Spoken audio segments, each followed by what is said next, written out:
Hi, I'm Paige. I full-time RV with my husband Justin. We've been on the road for a while now, and I can confidently say we love it. It's for us. But when we set out into this life, we didn't know if it was. And I find that's the case a lot of times. People are excited about full-time RVing. Maybe they've dreamt about it, or maybe like in our situation, it suddenly makes sense. Either way, it's a big commitment financially, logistically, and otherwise to hit the road full-time. So it only makes sense that before you drop that money, reconfigure your life, say see you later to family and friends that are normally local, you're gonna wanna know if full-time RVing is right for you. I was actually pretty anxious. I didn't know full-time RVing would be for me. And I'll tell you, I looked everywhere on YouTube for this kind of video, didn't find it. So now that I have some experience and I have some sense of what full-time RVing is like, I thought I would do a video to help people who are in the situation that I was in where I really wanted to know. So to figure out if full-time RVing is for you, you need to ask yourself the following questions and come up with an honest answer. So the first question, are you handy? Now, in our case, Justin, my husband, is incredibly handy. He was taking apart toasters and diapers, like literally. His grandfather would cut off the cord and give it to him. He watched Bob Vila for fun back in the day. Definitely a handy guy. He has rebuilt car engines from scratch from his time in motorsports. He has managed a number of properties. He used to own a house. We actually had sold it and we're living in Dallas in an apartment before we hit the road full time, which was nice because then we didn't have to sell the house. We were already just renting month to month. It was pretty easy transition for us. But Justin has done a lot of that DIY handyman work. And even so, it was a sharp learning curve. Now, the nice thing is there's tons of information on YouTube, some by other RV channels and even some by us. We're starting to do our own DIY content. I will link to our playlist of some of the videos where Justin has been fixing things. I am not particularly handy. I say that with an asterisk. Anybody who spends time around Justin gets handier by default. I was terrible when Justin and I met 14 years ago. But since I've spent time with Justin, I'm actually quite a bit handier than I used to be. In fact, we were originally up in Cleveland with our house, and when we moved to Dallas, he moved down there ahead of time and got settled into his new job, and it fell onto me to fix up the old house and get it ready for sale, which I did with the help of YouTube. Learned a lot about houses.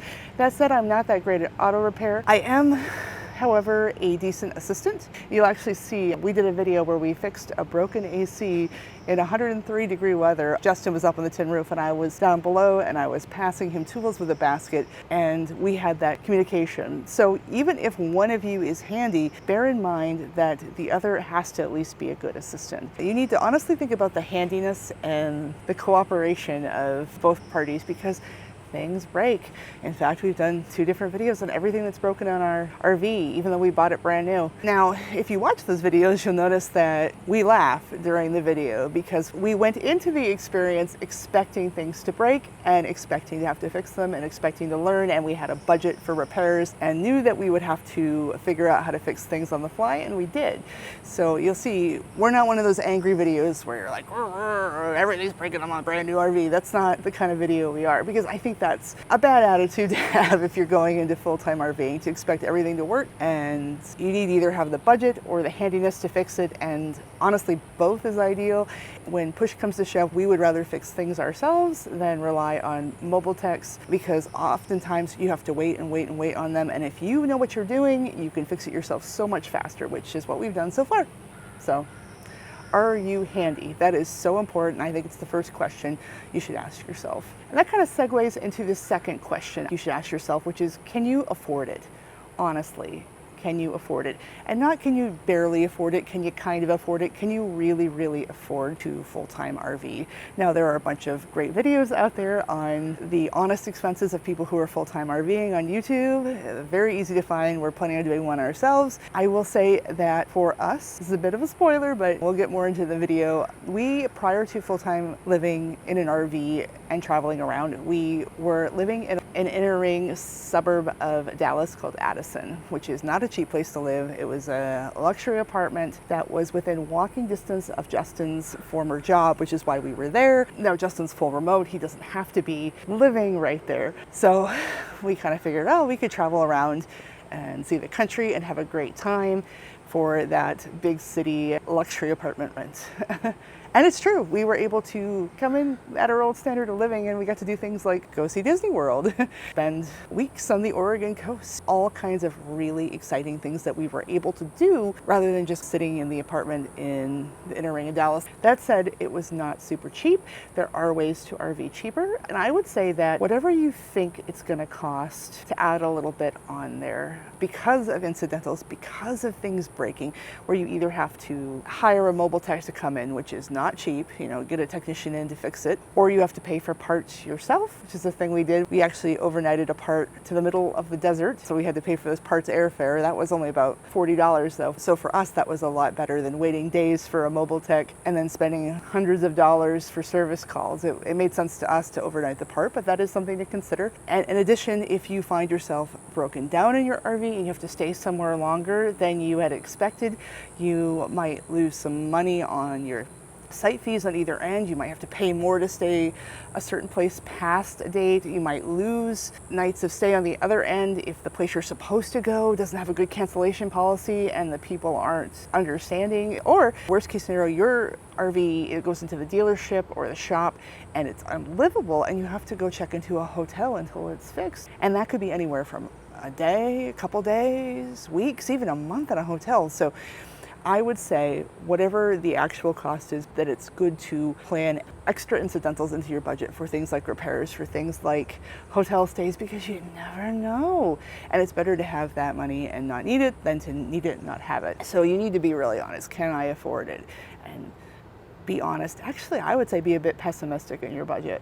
I find so many times that people who are really unhappy with this life have been too optimistic with their budget going in, and then there's heartache. And that's when the regret sets in, especially if you've committed to this, you've sold your home or other real property, and then you get a lemon or you can't fix it and you're miserable. The third question you should ask yourself is, am I flexible? Money kind of factors into that a little bit, but I think there's something beyond that, kind of an attitude. If you're someone who can't handle things being out of your control, a sudden change in weather, something being closed, going to a different area, and something as small as like they don't have the right grocery store, you aren't going to like this. That's true of travel in general, but with an RV life, especially if you're doing the full-time traveling, the nomadic way that we've been doing, you would be absolutely miserable. Think about something that happened with my mother when she visited me. This was just down in Dallas. So I'm from Maine originally. I lived in Cleveland for about a decade, lived in Dallas for 5 years, and now I'm traveling all around. So my mother, when I was in Dallas, she flew down to visit me, brought my grandma and everything, and I took them out to a grocery store. I put them up in a hotel that wasn't too far from where we were staying. And I took Mom and my grandma out to a grocery store to get them some supplies, because in the hotel room, it was one of those suites. So they had a stove, a microwave, and a fridge in their hotel room. It was a nice hotel room. And I wanted them to be able to cook for themselves during the visit so they could have snacks, breakfast, midnight stuff. I wanted them to be comfortable. So I took them to a grocery store, the first thing. And it became the biggest ordeal because in Dallas, they didn't have a brand of tea that they wanted, that they were used to back in Maine. And it was not okay. It became the most stressful thing. And it wasn't like they didn't have any tea in this grocery store. They had all different kinds, and there were even kinds that I had tried because I was down there, and I recommended them another kind of tea that they could get at the grocery store. And my mom had a major meltdown. I really had to basically twist her arm to try this tea. If I hadn't been there, she would have just been like really stressed out because she couldn't find what she was used to. Now, the happy ending here is that they tried the tea that I recommended, and Mom later was like, oh yeah, this is great. It's the same thing. But it would have been a lot worse if I hadn't been there. And it's just these little things that kind of add up. If you're used to having things your way, a specific way all the time, it can be stressful. That said, there are ways to even get your favorite brand of tea on the road. We have a mail service where we can get letters and packages, and we get packages all the time at campgrounds. If you're going to do that, you obviously go in and talk to the people at the office to make sure it's okay. There are also Amazon lockers all around if the campground doesn't let you receive packages. There are ways to get very specific creature comforts while you're on the road. But if you're just expecting to go to the grocery store and have it laid out the same, and have all your same favorite foods there, the same price, same everything, oh my gosh, you're going to hate this. And it creeps up in all sorts of little ways. Traffic laws, the way people behave, like if you're not flexible, if you're not open-minded, you could really burn out in full-time RV life fast, especially because you get some weird neighbors. I mean, it happens. It happens. So I'd say if you're flexible, open-minded, and kind of looking for that novelty, I think it's more fun. And that leads me into the next question. Do you like traveling? So looking at my mom has kind of a love-hate relationship with traveling. There's some aspects she likes and some she doesn't. I think a lot of people are like that. Yeah, I think there are kind of a few different camps here. There are people who love to travel, who will go anywhere, that kind of are like, when in Rome, I'll do as the Romans do. Very open-minded, very gung-ho. For them, it's about the novelty and the difference. I tend to fall in that category. My father was like that as well. Just very much almost like an anthropological, I'm an investigator of the new scenery and customs and culture type of person. I am like that. On the other end, I have a really good friend who hates to travel. She barely likes to leave her home. I love her, by the way. She's fantastic to talk to. She's a lot of fun. I talk to her all the time online. Bit of a shut-in. You couldn't pay her to travel. She never goes on vacation anywhere. So she would hate full-time RVing. We've actually talked about this, and she knows this about herself. For her, there's a couple reasons. The small space also would get to her, but she would hate it, and she knows it. Then we have people who are kind of in the middle. My mother is sort of in this middle gray space. My mother does not like traveling, really. She doesn't like plane rides. She doesn't like being uncomfortable, but she does like vacations and seeing new things, some aspects of it. So she's kind of a so-so. And I think a lot of people fall into this category. My mother actually, for years and years, dreamed about doing the full-time RVing thing with my father, actually, who sadly passed away before it was possible. I actually talk a little bit more about that in the video about why I became a full-time nomad in the first place. But I have a suspicion that though my mother dreamt of it, that it would have been a tough adjustment for her. I think my father would have enjoyed it a lot more than she would. But it's tough to say. I think what would have happened is mom would have found places that she liked to go, and she would have stuck to specific places and kind of bounced between them. So I think that's probably really feasible, and I've known people who have seasonal sites or places that they go. They have a couple of places they go to rather than what we're doing, which is going around and trying all different places and experiences. Part of our journey, as well as both of us being really into travel, Justin is the same way. He's like my dad. He's part of the Yay Travel Club. Part of our situation is that Justin and I have been looking for a new home, a place to either buy a house or build a house. And so we've been touring the country to see where we'd like to live. And I think we figured it out. More on that in a future video. But that was important for us to cover a lot of territory and to get a lot of options because we wanted to have a fully informed situation. So that's different than perhaps someone who's like, I'd like to travel a little bit more. And I see lots of people with seasonal sites or a few places they bounce between. That can work out really well if you're only so-so on travel. But it's important to ask yourself if you like traveling, because a lot of times people will think that RVing is not like regular travel because you bring your home with you. And I'm here to say it's probably the best way to travel. It's really great because of those reasons, but it is still travel and it still has a lot of the ups and downs. Another question that you'd ask yourself before you full-time RVing is if you need to be tied down to a specific area. So if you have relatives or some kind of obligation, either work or some other thing. I know a friend who would love to full-time RV, but she cannot because she has custody of kids and she only has them part of the time, but she has to be in the area where they are. And her ex is not gonna let her scoop them up and take them around for custody visits. And she wouldn't really get that far. She wouldn't have that much time. She has to hand them back and forth. I know other people who are taking care of sick parents and have to be in the area with their sick parent because of that. So there's all these different things. That said, it's not a deal breaker necessarily because you can live stationary in your RV near a sick parent or near children. And like I said in the previous point, sometimes people will bounce between a few different areas. So maybe they don't have a sick parent or a custody issue, but they like to spend a lot of time with their family members. They might have lots of quality time over the summer or the winter, and then they might go on the road for a while, come back and forth. So it is manageable, but it's something to think about. What is tying you to one area? That is going to be a factor if you're going to full-time RV, especially if you're going to do it nomadically like we have. The next question is, do you mind planning? Now, we're fairly new-ish to RVing. We've only been RVing, for about a year and a half or so, really full-time. We had stayed in friends and relatives' RVs prior to this, which I've talked about in other videos. I hear in the way back when, before the great 2020 boom of RVing, that it used to be a lot easier to find spaces at campsites and RV parks. So there used to be a lot more flexibility as to when you could arrive, when you could leave. Nowadays, especially if you want to stay a week or a month. Longer stays, which if you're living on the road, I find that I like to stay a week somewhere, especially because we will go sightsee on the weekends, and then we have our work week where we still have jobs. It can be very tough, if not impossible, to pick up a week or a month in a campground with no notice. You know, you're more likely to get a day or two here, which can work if you're retired and you're kind of doing this on a lark, but if you're working or you have other responsibilities, that's not going to work. Especially for us, we need reliable internet. We don't want to be worrying about managing our tanks while we've got conference calls and consulting calls and sales calls and all that stuff. So RV life has this kind of reputation as being really spontaneous, but for us it's always been about planning, because when we don't plan, it gets very stressful. Now that said, Justin and I are both planners, so we would plan even when we were stationary. It's fine for us, but this could be a problem if you're somebody who doesn't like to plan. You know, you have to figure out where you're going to be 365 days a year. That doesn't just happen.